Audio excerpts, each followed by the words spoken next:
Les grands auteurs en management de l'innovation et de la créativité. Thierry Burgel-Chem, bonjour. Bonjour. Professeur à l'Université de Strasbourg, membre du BETA, Parfait. donc laboratoire de recherche. Un ouvrage que vous avez dirigé aux éditions UMS, Management et Société, avec Caroline Hussler et Patrick Cohendet. Les grands auteurs en management de l'innovation et de la créativité. Alors c'est une collection un peu particulière dont on peut peut-être dire quelques mots d'abord. Oui, c'est une collection particulière qui existe maintenant depuis quelques années, avec 3 personnes à son origine, M. Charot, Joffre et Koenig, et qui ont eu la bonne idée de créer cette collection où par grande thématique, donc innovation maintenant, management international, stratégie, on illustre la pensée, la vie de quelques grands auteurs et ça nous permet de revenir aux sources. Alors, on ne va pas citer l'ensemble des contributeurs, mais une cinquantaine de collègues sont venus contribuer pour présenter ces grands auteurs.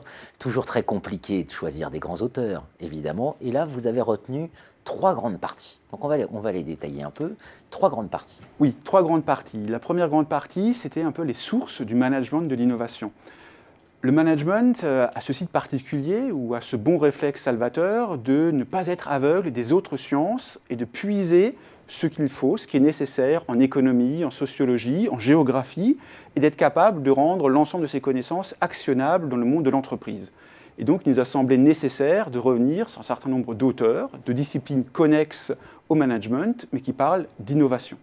Alors on trouve Joseph Schumpeter, évidemment. Incontournable. Incontournable, Joseph Schumpeter. On découvre qu'il y a un Schumpeter 1 et un Schumpeter 2, Freeman, etc., jusqu'à Calon et Latour.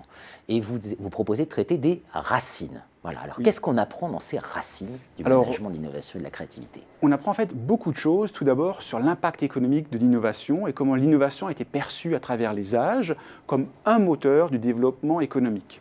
Au-delà de ça, il y a aussi des rapports à la rationalité. Pense-t-on l'innovation de la même manière, quelle que soit l'industrie, quel que soit le pays? Freeman, notamment, avec qui a contribué au fameux manuel de Frascati, montre que l'innovation a une histoire, et cette histoire-là impacte la manière de faire l'innovation dans les entreprises. Dans les racines, on trouve également la fameuse classification de Kispavit, qui nous montre que lui également, en fonction de la taille de l'entreprise, de son secteur d'activité, l'innovation n'est pas faite de la même manière et n'a pas le même impact. Et donc comprendre ça nous semblait essentiel pour pouvoir enchaîner sur une deuxième partie où là on parle vraiment de management d'innovation. Pour se résumer, l'innovation c'est une affaire d'organisation, d'entreprise, c'est aussi ça que nous et de dit société. Schumpeter, et de société, et d'une entreprise en société. Et donc on bascule dans la deuxième partie, l'approche managériale de l'innovation et de la créativité.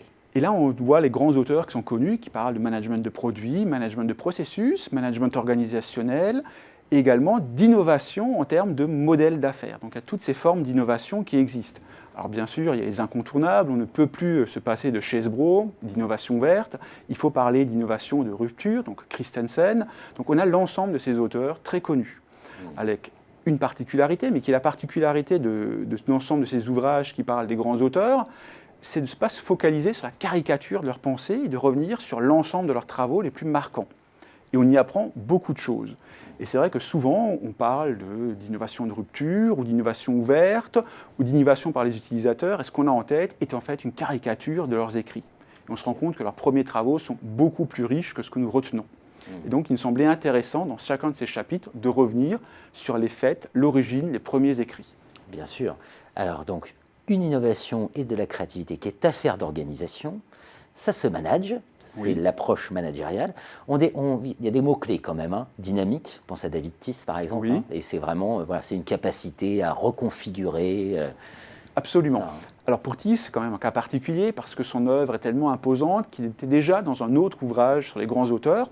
Et là, dans cet ouvrage, évidemment, on parle un tout petit peu des capacités dynamiques, mais on parle également d'autres de ses travaux qui sont pourtant très cités, où il montre comment l'entreprise profite de l'innovation. Et c'est quelque chose qui lui tenait, notamment dans ses premiers travaux, beaucoup à cœur. Il ne s'agit pas d'innover, il s'agit d'en faire quelque chose d'utile et de profitable pour l'entreprise. Dans cette seconde partie, un des traits communs, c'est la dimension collective. Ça s'incarne notamment chez Van de Ven, par exemple. Absolument. L'innovation en entreprise, ce n'est pas quelque chose que l'on fait tout seul dans son coin, dans son garage. C'est quelque chose que l'on fait collectivement, en équipe, avec des groupes de projets dédiés. Et Van de Ven souligne également le fait que c'est non seulement un acte collectif, mais un acte qui nécessite du temps. Alors c'est valable à la fois pour l'obtention même de l'innovation dans l'entreprise, mais c'est également valable pour l'étude de l'innovation par un chercheur. Il est complètement fou de voir des études de cas aujourd'hui où on est capable de parler d'innovation alors qu'on a étudié l'entreprise pendant à peine quelques semaines. Bien sûr. Van de Ven souligne bien que c'est une question d'années pour vraiment être capable de capturer le fruit d'une innovation. Ça donne un rôle particulier à ceux qui travaillent sur les tuyaux. Je pense notamment à James March, qualifié de plombier poète. Absolument, et ça montre qu'on peut en innovation devoir toucher à beaucoup de domaines pour être capable de faire évoluer les choses. Après cette seconde partie, une troisième partie qui va encore plus loin, c'est-à-dire traite des communautés de pratique et des lieux et de la manière dont ces processus s'enclenchent. Oui, une troisième partie, on parle à la fois des communautés de connaissances et de la créativité à proprement parler. Alors dans cette dernière partie, il y a plusieurs auteurs qui ont des approches très différentes. Tout d'abord, il y a des auteurs qui mettent en avant des outils, avant tout. On parlera de trees, on parlera du brainstorming. Puis il y a des auteurs qui s'intéressent à la créativité. Comment fait-on pour obtenir une idée originale, mais qui réponde à une véritable problématique, qui ont un intérêt pour les entreprises. Et finalement, l'ensemble des travaux sur les gestions de connaissances, qui est de se dire, il est bien d'avoir une idée, mais pour obtenir une innovation, nous devons consolider nos connaissances, nos savoirs, comment le faire, et à nouveau, comment le faire collectivement. Avec le sentiment là on bascule. Il y a un changement de paradigme, je pense notamment au texte qui évoque contribution d'Armand Hatchuel et Thierry Weil. Changement de paradigme, changement de langage. Oui, clairement, on est moins dans l'optimisation économique comme on était dans la première partie. On est plutôt dans une approche organisationnelle, dans une autre vision de l'incertitude et ce que c'est qu'une entreprise ou une organisation innovante. Bien sûr, une organisation presque cognitive. Absolument. Voilà. Et puis il y a les auteurs qui n'y sont pas encore, mais qui pourraient y rentrer.